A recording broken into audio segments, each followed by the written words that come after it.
तो हेलो दोस्तों, स्वागत है आपका अपने चैनल अखंड नॉलेज में। तो दोस्तों, आज हम बात करने वाले हैं विज्ञान भैरव तंत्र की 6वीं ध्यान की विधि के बारे में। तो दोस्तों, इन ध्यान विधियों को भगवान शिव ने माता पार्वती को बताया था और इन सब की व्याख्या हम महान ओशो की बुक से पढ़ रहे हैं। ठीक है, तो 6वीं ध्यान विधि कुछ इस प्रकार है कि सांसारिक कामों में लगे हुए अवधान को 2 श्वासों के बीच टिकाओ। इस अभ्यास से थोड़े ही दिन में नया जन्म होगा।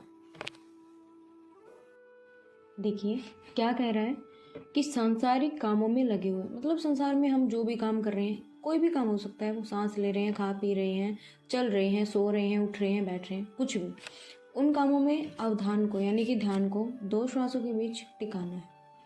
ठीक है, तो श्वासों को भूल जाओ, मतलब सांस ले रहे हो उनको भूल जाओ, उनके बीच में अवधान को लगाओ।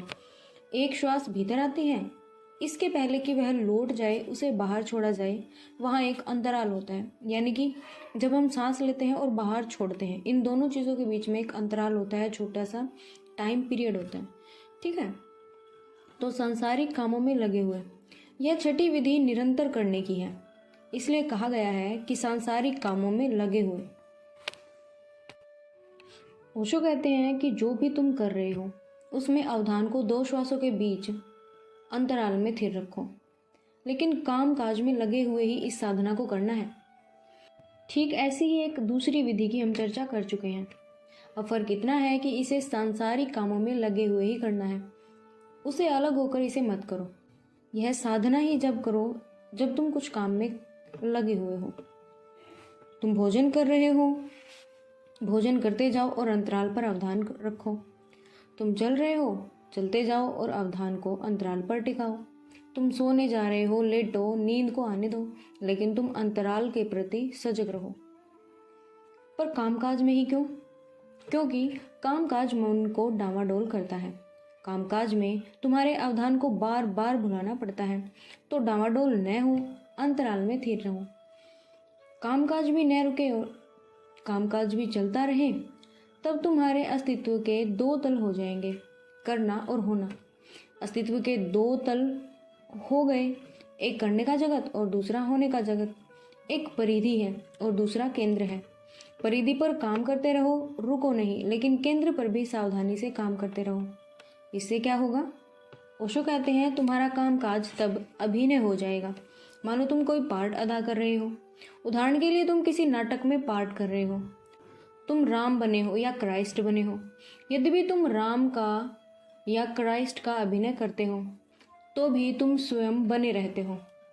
केंद्र पर तुम जानते हो कि तुम कौन हो, पर परिधि पर तुम राम या क्राइस्ट का या किसी का पार्ट अदा कर रहे होते हो। तुम जानते हो कि तुम राम नहीं हो, राम का अभिनय कर रहे हो।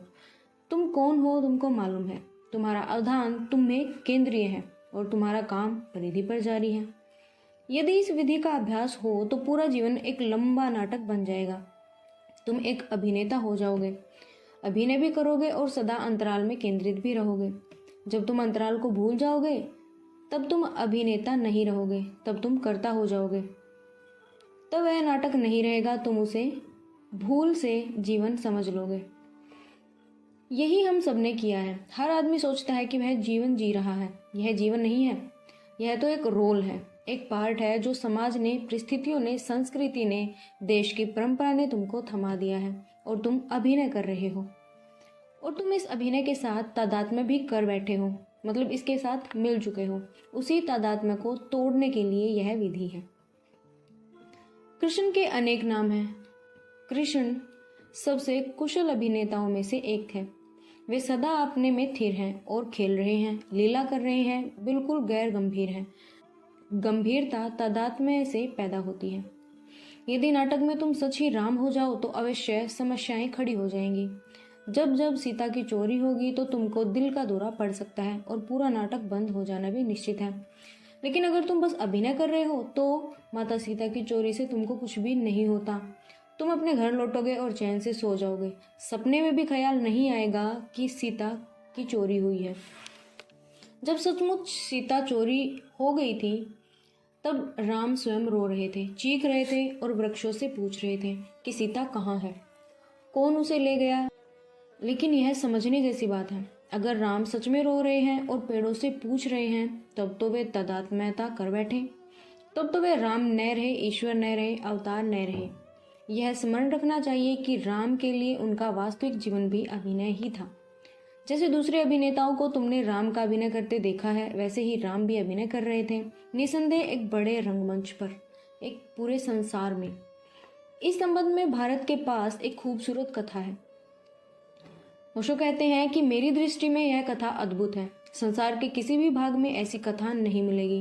कहते हैं कि वाल्मीकि ने राम के जन्म से पहले ही रामायण लिख दी थी।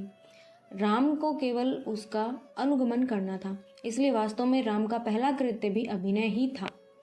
उनके जन्म के पहले ही कथा लिख दी गई थी, इसलिए उन्हें केवल उसका अनुगमन करना पड़ा। और वे क्या कर सकते थे? वाल्मीकि जैसा व्यक्ति जब कथा लिखता है तब राम को अनुगमन करना ही होता है। इसलिए एक तरह से सब कुछ नियम था। सीता की चोरी होनी थी और युद्ध का लड़ा जाना था। यदि यह तुम समझ सको कि भाग्य के सिद्धांत को भी समझ सकते हो, इसका बड़ा गहरा अर्थ है। और अर्थ यह है कि यदि तुम समझ जाते हो कि तुम्हारे लिए यह सब कुछ नियम है, तो जीवन नाटक हो जाता है। अब यदि तुमको राम का अभिनय करना है तो तुम कैसे बदल सकते हो? सब कुछ नियत है, यहाँ तक कि तुम्हारा संवाद भी, डायलॉग भी नियत है। अगर तुम सीता से कुछ कहते हो तो वह भी किसी नियत वचन का दोहराना भर है। यदि जीवन नियत है तो तुम उसे बदल नहीं सकते। उदाहरण के लिए, एक विशेष दिन को तुम्हारी मृत्यु होने वाली है, यह नियत है। और तुम जब मरोगे तब रो रहे होंगे, यह भी निश्चित है। और फला फला लोग तुम्हारे पास होंगे, यह भी तय है। और यदि सब कुछ नियत है, तय है, तब सब कुछ नाटक हो जाता है। यदि सब कुछ निश्चित है तो उसका अर्थ हुआ कि तुम केवल उसे अंजाम देने वाले हो। तुमको उसे जीना नहीं है, उसका अभिनय भर करना है। यह छठी विधि तुमको एक साइको ड्रामा, एक खेल बना देती है। तुम 2 श्वासों के अंतराल में स्थिर हो और जीवन परिधि पर चल रहा है। यदि तुम्हारा अवधान यानी कि ध्यान केंद्र पर है तो तुम्हारा अवधान परिधि पर नहीं है। परिधि पर जो है वह उप अवधान है। वह कहीं तुम्हारे अवधान के पास घटित होता है। तुम उसे अनुभव कर सकते हो, उसे जान सकते हो, पर वह महत्वपूर्ण नहीं है। यह ऐसा है जैसे तुमको नहीं घटित हो रहा। ओशो कहते हैं कि मैं इसे दोहराता हूँ, यदि तुम इस छठी विधि की साधना करो तो तुम्हारा समूचा जीवन ऐसा हो जाएगा जैसे वह तुमको न घटित होकर किसी दूसरी व्यक्ति को घटित हो रहा है और तुम एक रंगमंच पर काम कर रहे हो। तो दोस्तों, यहाँ ये छठी विधि खत्म हो जाती है।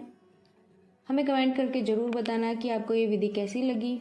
तो हम मिलते हैं किसी नेक्स्ट वीडियो में, तब तक के लिए बाय।